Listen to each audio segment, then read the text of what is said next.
So, you're watching The Mandalorian Season 2, and you didn't watch the Star Wars animated series.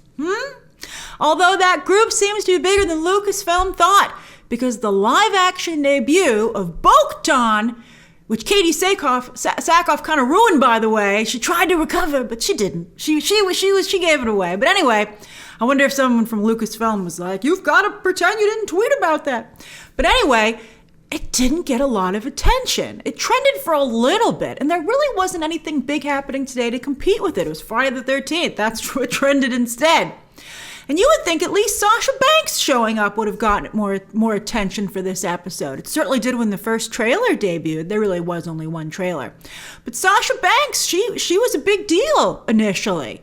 I'm not sure. I'd be curious. I'd be curious what your reaction is. Why don't you think more people talked about today's episode? And are you a Sasha Banks fan? Maybe she confused people because she didn't go by her stage name, which I was looking for a name in the credits and it didn't show up. And only in researching the episode to do my review did I find out she used a different name. I think if she wants to continue acting, and I think she might be able to, I would advise she go by Sasha Banks. And I'm also curious, how many of you are familiar with the Star Wars animated characters? And do you know anyone who wasn't? I saw a lot of people on Twitter today being like, I know who Bo Katan is, but the people I was watching the show with did not. It was funny. And, maybe Sasha Banks would have gotten more attention for the episode if she'd been given more to do. I thought she did a nice job with what she was given, and she slurped up that squid like a boss. I think this wasn't enough to deliver a verdict as to whether or not Sasha Banks can have an acting career, but I did see potential. If I were a casting person or a producer, though, I would be nervous she didn't generate more conversation about the episode when it aired. I mean, that's why you would do stunt casting, because you want to get that attention, and they didn't get it, which I think is really surprising. Now, first, we're going to talk about behind-the-scenes drama. Always the case with Star Wars. This is particularly interesting stuff. Before breaking down what I felt was a solid and fun episode with amazing casting for the Empire people, right? Wow, I loved those scenes. Although I felt an imperfect episode. It had some problems. These episodes also, by the way, are just way too short. I'm glad that WandaVision seems to be hour-long episodes, because 30 minutes ain't cutting it. 30 minutes ain't cutting it, in my opinion. I put it at the end, but I'll just say up front. I know that some of you just absolutely love this show and you're going to love it no matter what. And I respect that. That's fantastic. But it's just like anything. You have your core, but you're not going to really be successful unless you can get the larger group to come on board as well. And so that's something that always has to be considered. So you don't want to abandon your base. The base is important. You got to have the Star Wars base on the side of the property. But you also have to be able to get the casual viewer to be like, what's going on over here? All right, so what's up with the continued white knighting by so many members of the press for Lucasfilm? I can't believe how poorly the Baby Yoda eating egg situation was handled over the past week. I don't even think any of us really would have talked about it beyond the WTF we had last Friday, but I don't think it would have become the week-long conversation if Lucasfilm hadn't tried to bully the story into submission, which was a really weird tactic. It was very odd. I mean, why would a news source be so biased in its coverage of a fan argument to not even really take seriously the argument from the fans? That's all these people are asking for. It's all that Star Wars fans have asked for, with their problems with the new Disney movies. They just would love for someone to say, you know what? We understand they weren't for you. Not like call them horrible names. I mean, of course, there's always a small contingent, which are trolls. That's just the world we live in. But to brand people who have legitimate grievances as trolls, to dismiss them, is not a good strategy. And Lucasfilm, for some reason, continues to utilize it. Also, remember the Obi-Wan show story. The press tried to say, oh, there's nothing to see here, folks. And I was like, oh, there is. The show's having problems. It's going to be delayed. And in that case, I was proven right about a week later. Sometimes I'm really playing the long game, boy, like really playing the long game, which is tough, but I have a lot of confidence in my sources. I'm very fortunate to have such strong, good sources from really good places who I just have tremendous faith in and who have faith in me by being a source for me. But anyway, Yeah, I was proven right about the Obi-Wan thing about like a week later. And I was the only one who told you that that show was having problems, where everyone else swore up and down that it wasn't. And then Lucasfilm, a company, allows its employees to keep picking fights with fans, which I also find really weird. I'd be like, look, if you don't work for the Lucasfilm publicity office, stay off of damn Twitter when it comes to talking about company stuff, unless you're just talking about how proud you are that you worked on it, right? I mean, the kind of like PR moves that I see Lucasfilm employees taking upon themselves is a mess. How can you take on a PR strategy when you're not part of the PR office? I mean, I'd be like, don't do that. I mean, look, the Baby Yoda eating eggs gag obviously blew up in Lucasfilm's face. I don't know why, when the company is run by a woman, no one said, hey, I think this might be offensive to some people who've gone through IVF. But it didn't. You'd be like, did Kathleen Kennedy not read the script? Did any woman who worked on the project read the script? I mean, there's supposed to be a ton of women working there after Kathleen Kennedy came on board, right? But no one flagged it. Not a single person flagged it. So I think that was a mistake that they made. Now, do we maybe all look at Baby Yoda a little differently now? I think we do. Are we canceling Baby Yoda? Of course not. If you're wondering maybe what, you might be like, I still love Baby Yoda, Grace, but think about this. Where'd all the memes and gifs for Baby Yoda go? You'll notice that the new season isn't really generating any, which I think is fascinating. I'm sure some of you will find some now and be like, what about this one, Grace? But I don't see very many in my timeline at all. Whereas with season 1, it was just a constant stream of Baby Yoda gifs and memes, which were a delight and did a lot to really propel the show. And this season, where are they? I mean, they would just be like Sith ones, right? And if they want to turn Baby Yoda into a Sith, I'm game. You know, it's fine. So, I mean, that's why I said we're not canceling Baby Yoda. I think we're just surprised in Baby Yoda. We're like, okay. One of you said you thought of him less as a cute humanoid character and more of an animal. And, you might be onto something there. I don't know. You better start talking and walking soon, because, I'm not sure what's going on here. And I just think making fun of female fans who brought up the IVF comparison is a dumb move. Even if you don't agree with it, to dismiss and laugh at someone for having that reaction is just like mean. Like, why are we all so mean these days? Just be like, oh, I didn't think that. I apologize. Lucasfilm didn't even have to apologize, right? They could have just moved on and hoped everyone else did too. But Lucasfilm, I think, continues to have a very odd playbook of how to deal with fans, stemming from Kathleen Kennedy's infamous comment where she said she didn't care about original Star Wars fans. She's like, I don't need you. And they're like, let's see about that. Star Wars is, it's limping along like Mando's ship, right? I guess, Kathleen Kennedy's like that person at the port who tried to fix it, and that's the best that she could do, even though she was given a considerable amount of money. But it's still got off the ground, and it's still limping along. It'll be fine. Although this is season 2, I think is disappointing. All right, so also, you know what else I felt bad about this episode? I continue to feel quite bad for Mando and Pedro Pascal. When all those Mandalorians not only took their helmets off, which, to be fair, was part of the story, but I was shocked that they then branded Mando's character a backwards religious zealot. Like, whoa, what kind of character assassination is this? Do you mean to tell me that the character that I believed was a noble hero all this time is actually a brainwashed cultist? Who approved that story point? I mean, who's the star of this show? And I ask because I genuinely don't know anymore. I mean, there are so many characters that are being introduced here for possible spin-offs, which we'll talk about momentarily. It's making my head spin. And I thought also, though, with what happened with the masks and then how Bo Katan changed the terms of his deal, after Mando, by the way, felt that he finally found his people, you know what my reaction was? I felt Mando was truly alone. And it's a testament to Pedro Pascal's acting and whoever's walking around in that suit, whether it be Pedro Pascal or not, that I felt that, even through the mask. I was like, wow, you really have nobody, Mando. Maybe you shouldn't give up Baby Yoda. Although he's eating stuff, so maybe you should find another person to bond with. All right, now also today I happened to be talking to a source of mine about today's episode. We were just chatting.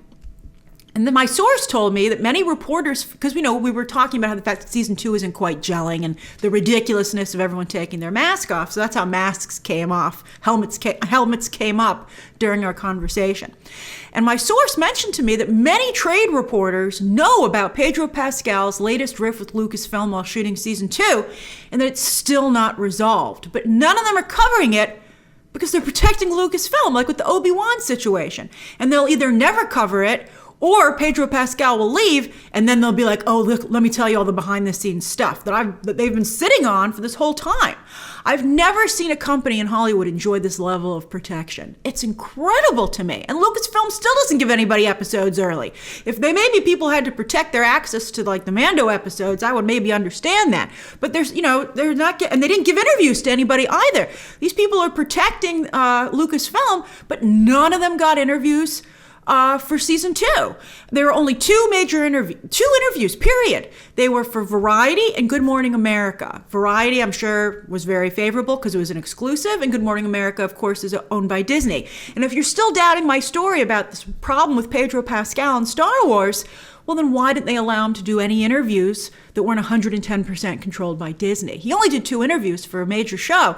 That's very odd, and I suspect it's because they knew somebody would ask him about this.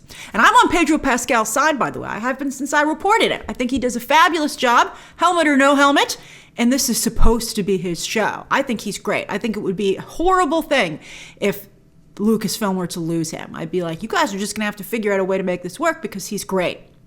Instead, this season, again, as I said, seems to be a launching pad for potential spin-offs from Boba Fett. If that's all we see of Boba Fett for this season, I'm going to be annoyed. To now Bo Katan. But anyway, I think after the meh reaction to her, I don't know if she'll get a spin-off show anymore. I think, it's maybe not a launching pad for spin-offs, but a test for potential spin-offs to see who moves the needle. Boba Fett definitely did.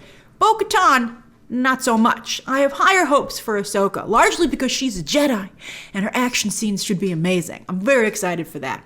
But today's action scenes weren't bad, and still nobody really cared, which I find fascinating. All right, so let's discuss today's episode. I thought Bryce Dallas Howard once again did a really nice job. I enjoy her acting, but I think from a business perspective, she's stellar. As I've said before, I'll tell you the story again. When she showed up at D23 wearing a Mickey Mouse t-shirt that one time for Pete's Dragon, and she was the only talent to show up and wear Disney paraphernalia to promote the company, I was like, what an awesome person. And she told a story about how much she loved going to Disneyland growing up. I was like, Bryce Dallas Howard's very smart. And I thought she told the best behind-the-scenes stories about making Mandalorian Season 1, talking about it's George's garage. And I think she's actually the one who coined that, right? She's a freaking genius behind the camera. Very talented in front of the camera. Well, I wouldn't go very talented. Talented in front of the camera, but I see real potential for her as a director. One Howard falls, another rises. And I think she did very nice with the action sequences this time around. And she did, especially for someone who hasn't really done any action sequences before. I thought she did a real nice job.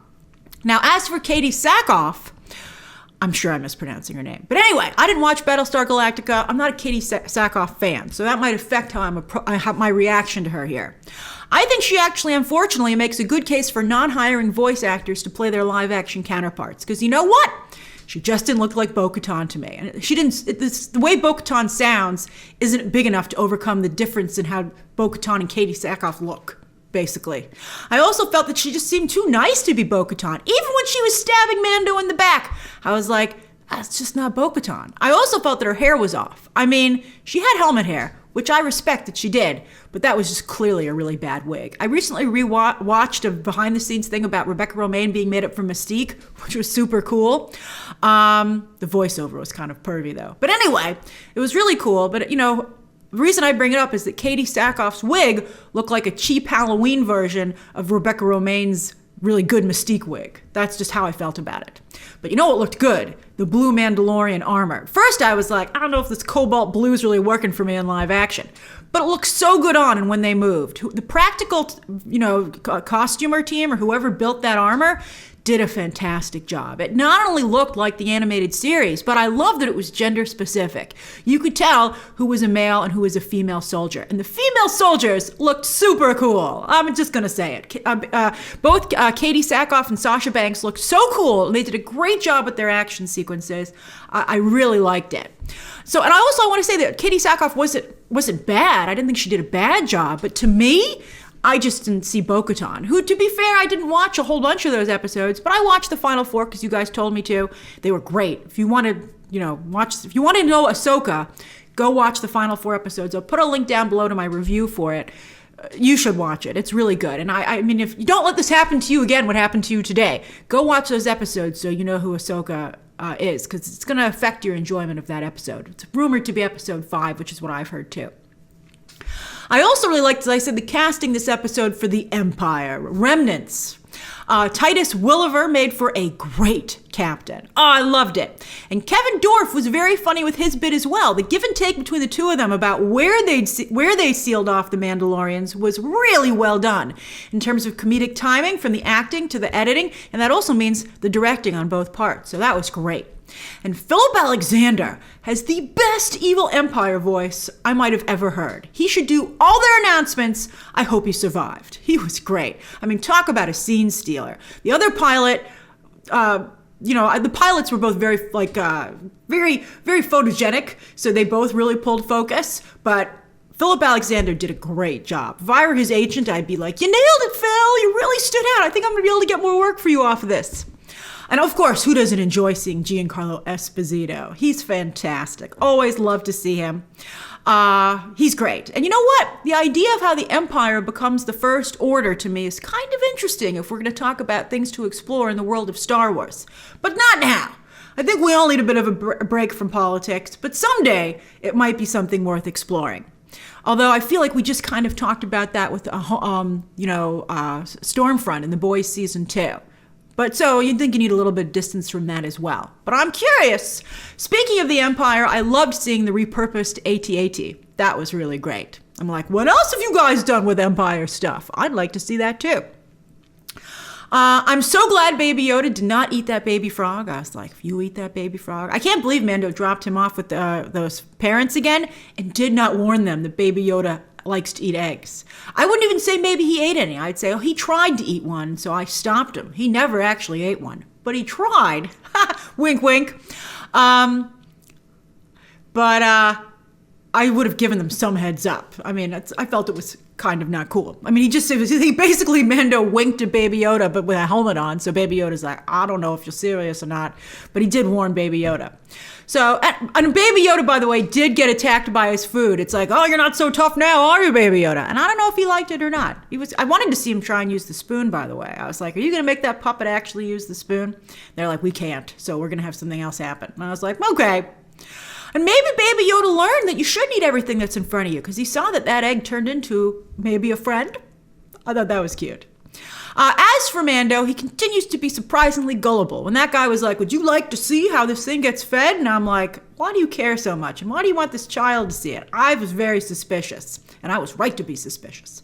And wow, Beskar steel is super valuable. It's like he's wearing a chest of gold walking around. It's nuts. Although, it showed how valuable it was when he took on all that fire from the panicked stormtroopers. That was a cool scene. I hope that, and Bo Katan didn't even apologize. I'm like, maybe because Mando believes in something, he was willing to put himself on the line like that, Bo Katan. Maybe you shouldn't call him a religious zealot. So maybe she kind of apologizes the most that she was going to, like Lucasfilm. But anyway, I thought that the panicked stormtroopers at least had a good plan. They're like, we have horrible aim, so what if we just lay down constant fire? And I was like, that's pretty good, you guys. But they still didn't make it. Baby Yoda lost his pram, so he better learn to walk real soon. That's how he learns to walk. Mando's like, I'm not carrying you. He's very small, though. I wonder what Mando is going to do with him in the next episode. Finally, I do, again, feel these episodes are too short, and now they're becoming too crowded. I maybe, considering she didn't land with, she didn't connect with most audiences, I wouldn't have brought Bo Katan in. I guess, it's too late now. But I would have maybe just kept the guest stars of Boba Fett and Ahsoka. They didn't really need anybody else. I mean, someone else could have told him about Ahsoka. It didn't have to be Bo Katan. We have 5 episodes to go. We'll see if Favreau and Filoni use them wisely. And again, as I said, some of you are very happy as is, and that's fantastic. But you can't ignore the fact that season 2 doesn't have the same luster that season 1 did. Again, it just isn't getting the same level of attention. It might partially be because of the election. They might have picked a horrible time to release it. And maybe that might be another reason that WandaVision's been pushed into the new year. as close to the the inauguration, so that there's not this drama to be enveloped in. And maybe Ahsoka will move the needle, right? I sure hope so. I'm still very excited to see Rosario Dawson in that role. And how is she gonna look? Oh, I hope she has lightsabers. Hope she uses the Force. I hope it's super amazing. All right, so share, and I hope she's nice to Mando. I want Mando to get more respect. I really like Mando. I'm very protective of him. I think he's a swell, awesome guy. And I'm tired of people taking advantage of him and being mean to him. God damn it. All right, and to Pedro Pascal, quite frankly. The same stance for him in real life. All right, share your thoughts down below, subscribe today, and of course, as always, you can check out some more videos right now.